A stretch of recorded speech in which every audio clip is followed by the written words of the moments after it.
right, Dino. Oh, there's some relief. Wow. In Liverpool tonight, there are so many relieved people. What a comeback. I mean, I thought, God, they're going down. I must admit. Did you think that? 2-0 down?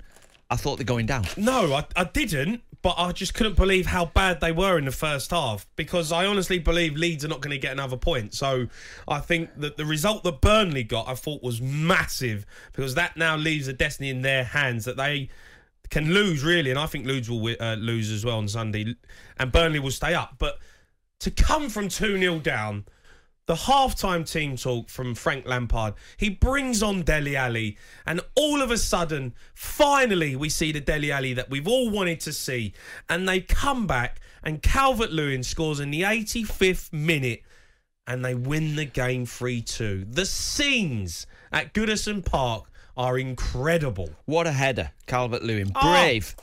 There was a foot right in his face, and talk about desire to get on the end of a cross in the 86th minute. I mean, then we looked across at the other screen at the Villa match, and Waghorse, I think, had a chance, open goal, and somehow Tyrone Mings sticks his leg out.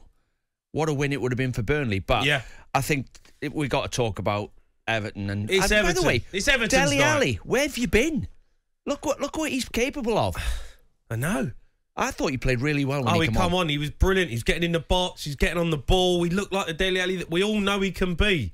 Unbelievable. How are you feeling, Everton fans? 03717 22 33 44. Burnley, though, as well, Dean. I mean, they get a huge point against Villa. It now puts Leeds in the drop zone, both on 35 points. But Burnley's goal difference is -18. Leeds United is -38. So all Burnley need to do is win. But if Leeds don't get a result, Burnley will stay up. Yeah, and if you'd have said to Burnley 6 or 7 games ago, tell you what, going into the last game, if you win, you stay up. Would you take that? They would have all said, yes, please, because they look dead and buried. So that, the Sean Dyche has left. The new manager's come in. He's done well. They've collected a number of points, and they've got themselves into a position where it's in their hands on the last day. They just have to match Leeds' result. Shame for Leeds. I like Leeds. I don't want to see them going down, really. Why? I know you don't, but I do. Well, I don't mind. It doesn't matter to me. The one team I really wanted to stay up, and I've said it before, was Everton. I really like Frank Lampard. I think you have to have Everton in the Premier League. The fans are amazing. So I would have been gutted if they went down. So I'm so happy for Frank that he's managed to dig out some results. And I tell you what, anyone who's been digging him out and saying that he wasn't good enough or didn't know how to, have a relegation fight, he has shown his true colours there, because he has dug them out of a huge hole, low on confidence, low on quality, and he has dragged them through, and them players have put in an unbelievable second half there to win that game and to stay in the Premier League. You watch next season's first game of the season, have a look at Frank Lampard. He won't look like he does now. There'd be another few strands gone, and that game tonight would have took it out of him completely. Yeah, unbelievable. Well, let's go to the call. I want to hear from Everton fans. It is your night tonight. 03717 22 33 44. Let's go to Les, who's an Everton fan. Les. Hi, Les. Hi, boys, you all right? I've just come out the ground, and my girlfriend gave me a lift, and she said, I want to go to the game, and someone was good enough to find her a ticket as well. And she said, isn't it fantastic coming here? And I told her, it's not always like this, but absolutely amazing. And I'll tell you what, when Gomez had a shock, he was a fantastic player for us. And since the injury, he's never been the same. And we were giving the ball away in the first half. And, all credit to Crystal Palace. They came and they did what they always do, passed the ball around, played on the break. But he put Dele Alli on at our time. And I said, is Dele Alli the answer? Because he hasn't been so far. But he added a little bit of solidity in the midfield. He let Decore do his thing as well. And from then on, when we scored the first goal, I said, we can win this game, let alone get a draw. Absolutely fantastic. Les, I mean, you must have been absolutely distraught at half-time, because when I'm seeing the goals that they concede, Decore getting stuck under the ball, for the set piece, and then the shocking defending to make it 2-0 down. And Ayew really should have been sent off, and literally a minute later he scores, Les. How he's on the pitch, I don't know. Incredible. Mike Dean on VAR, an absolute joke as well. VAR doesn't exist for Everton at the moment. I mean, that's another story for another day. But, you know, I did say to my mate who was behind me, he works for Everton, and I said, you know, I'm old enough to remember Wimbledon 2-0 down at our time, come back 3-2, and what a fantastic job that was, you know, for us. And we did exactly the same thing. Les, going back to the challenge, AU's challenge. I mean, have you seen it on the TV, or did you get a good view of it? The ground. No, I'm just saying, did you get a good view of it? Because the referee has not seen it on the TV. I was in the park end looking along the line, and I saw 2 feet. And I said, but the referee, you know what he did? As the referee ran over, he had his yellow card out already. You know what I mean? Yeah. And I said, when you see something like that, you've got to analyse what you've seen. Don't make a snap decision in less than a second. Because you know what I mean? You've got to say, well, I've seen that. I'm not sure. Let's be. What's happened to VAR? Seriously. Mike Dean, how has Mike Dean looked at that and not thought it's a red card? Dean, it's unbelievable. How would they looked at the Charleston shirt being pulled off and not give a penalty for that, and we had a player sent off when we was in control of the Brentford game?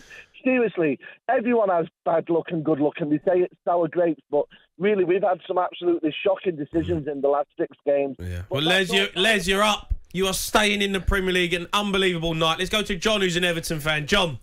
Hi, John. Oh, good evening, lads. I'm absolutely buzzing. I rang up just before the Manchester United game, and I said we beat Man United, and our home form would keep us up, and it has done that for us. And I just want to say something, lads. They our fans, the last few weeks, the last few home games, the welcome and that team got just going into the ground with the flares, with the support. Like Champions League final.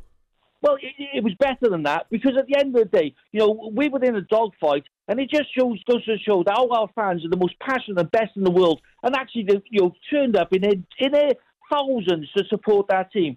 And I'll go back to the Wimbledon. When we went 2-0 down tonight, I won't say a lot of my friends were emailing me, texting me, everything. You're going down.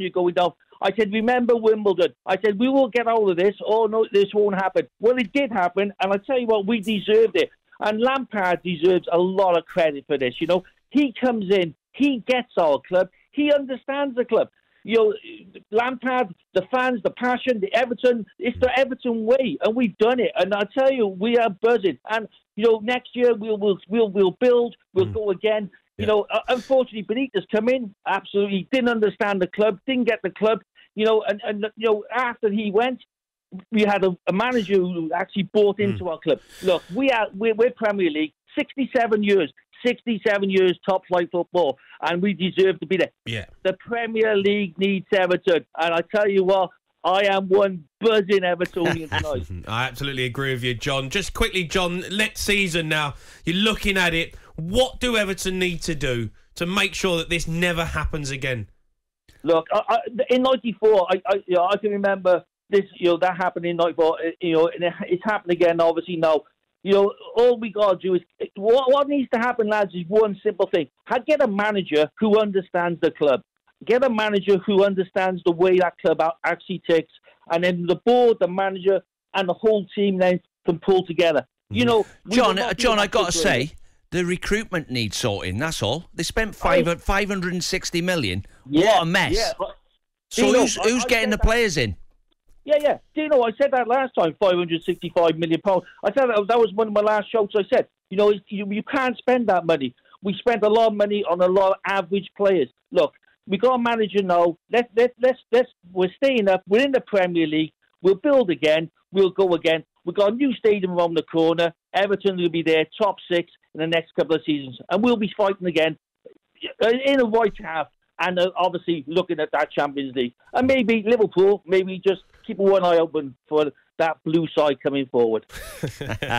John, brilliant. Thanks for your call. John. Let's go to Russell, who's an Everton fan. Russell. Yes, good evening. All right, Russell. You must be buzzing. Well, I was, yeah. I mean, I was a nervous wreck before it started, to be honest. Now I'm completely gone.